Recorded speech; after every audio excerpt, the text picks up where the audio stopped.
Hey everybody, just want to share a quick little insight from my City General Conference.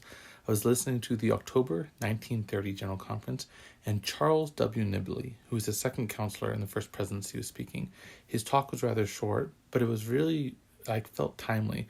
He was talking about the fact that they were going through an industrial revolution of sorts at the time, and that they were in the midst of the Great Depression, but that everything was changing. And that just 30 years earlier, no one had cars. And that then and there in the 1930s, cars were everywhere. And he talks about the fact that in the world, it's going to be changing rapidly. And that as it changes rapidly, we cannot rely on the government. We cannot rely on the church to help take care of the poor and the needy and to do what is right. That we as individuals need to do our part to help them. And that as unemployment increases, as people suffer because of the changing of the economy, that we need to step in and help them. And then he made a specific plea that one of the most important things we can do to help the poor and the needy is to pay a generous fast offering. And I just thought this was very interesting because this is 1930, Great Depression's going on. But right now we sit at the precipice of another industrial revolution. This time it's the AI revolution. And I was reading a report this last week that said that they estimate by the end of the decade, not 20, 30, 40, 50 years in the future, within the next 5 years, that about a third of the Americans will be unemployed because of AI replacing their jobs or enabling them to be outsourced or just downsized.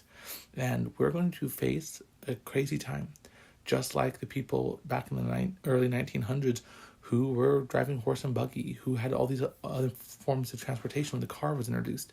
You can fight against it. You can try to say, hey, no, cars are dangerous, cars won't happen.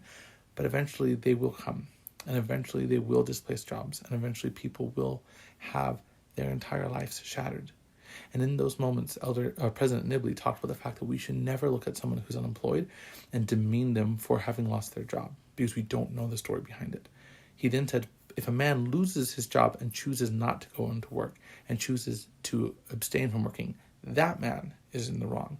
But we should never judge someone who's honestly trying, who wants a job but cannot find it. And I think that that's a message that's going to become increasingly important over the coming months and years.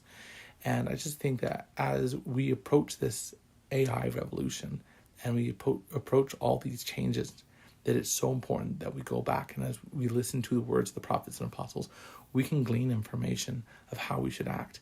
And most importantly, if we listen to the living prophet and the living apostles, they will also lead and guide us on how we can act and how we can respond during these turbulent times that are going to be coming, so that way we can better minister and administer the gospel to our fellow men.